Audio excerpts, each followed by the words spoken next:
All right. Time for my next YouTube video. And today, what's on my mind? A couple things. One of them, so yesterday I think I made a video about my knee and my shoulder being in pain. So I went and saw my chiropractor today. And what's funny is, before, when I was having those issues, my mind kept going into worst case scenarios. You know? My mind kept thinking that I had like a torn ligament in my knee and my shoulder was just forever permanently damaged and I was going to need surgery, and just going through all these worst case scenarios. And then I went to my chiropractor, and he's like, "No, he just gave me a couple of stretches."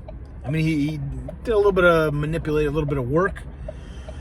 He said that it was just like some muscles that weren't releasing and just causing tension. And so he just gave me I need to massage my quad and stretch my shoulder out. And then he just showed me how to do it. And all of a sudden I felt a lot better.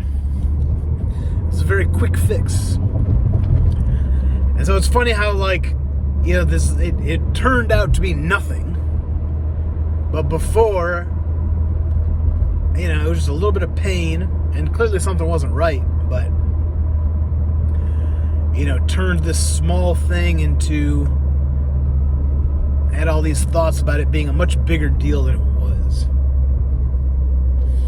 I think we do that about a lot of things. We tend to magnify something small into this existential, life debilitating thing. It's gonna ruin you. I thought I was done. I thought I was gonna have to give up jiu-jitsu, and it was nothing. Literally like a stretch and a massage fixed both issues. So that's a good revelation. For those of you, I'm sure you're very, very concerned with my body, my shoulder, and my knee. So it's a lot better now. And then I was dealing with another issue at work. Somewhat similar. Similar trend, I guess. Where one of my employees fell asleep on the job, and the client was trying to get a hold of her, and I was trying to get a hold of her, and she's not answering the phone. Coincidentally, my chiropractor was only about 25 minutes away, so I drove all the way out there. And she had, like I said, she had fallen asleep. We didn't know what was going on. And I definitely have a tendency to, I have like an instinct to proverbially bury my head in the sand. When there's an issue like that, I just want to curl up until it goes away. Rather than deal with it, rather than, talk to the client. But I didn't do that, I called the client back and I was like, "Hey, look, this is what happened. We'll give you a little refund." And again, it was another thing where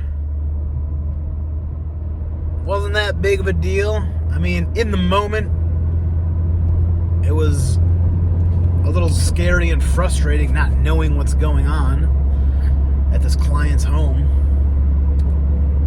and not being able to get a hold of our point of contact. But, all's well that ends well.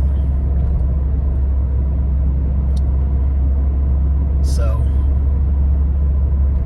I don't know. Maybe think about that. What are some things, or do you have a tendency to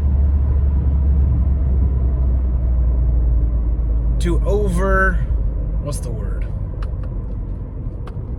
Not freak out, but to go into a state of fear for something that doesn't necessarily warrant it.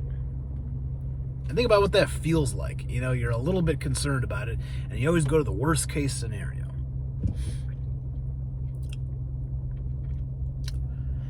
I think it's interesting how we all deal with fear. Because not everybody deals with it the same way.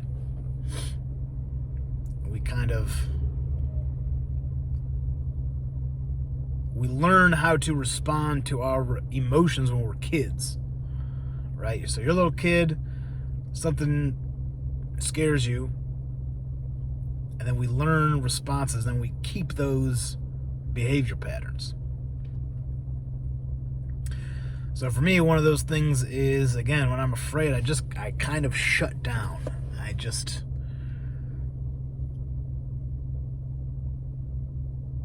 don't know how else to describe it. I get real quiet. I don't respond. I clam up.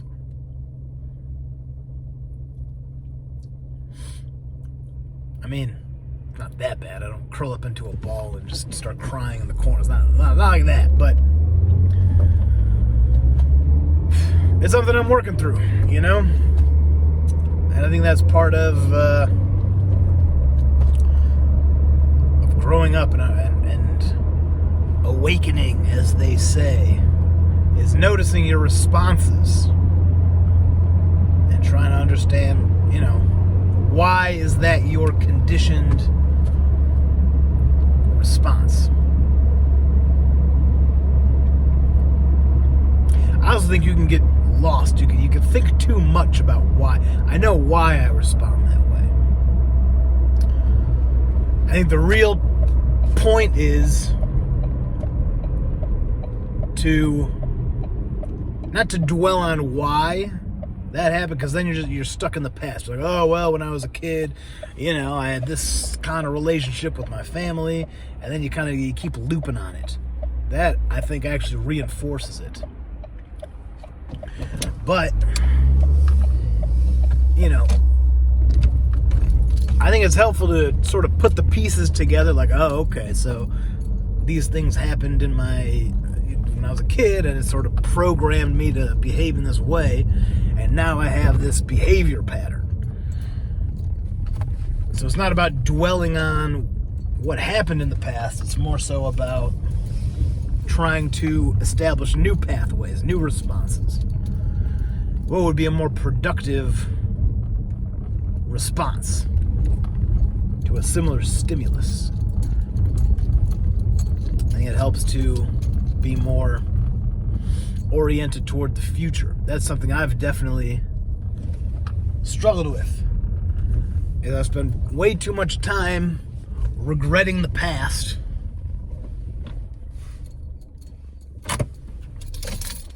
when you should be spending more time oriented toward the future, and to do so intentionally. All right, so that's my little video for you. Thanks for tuning in, and have a beautiful day.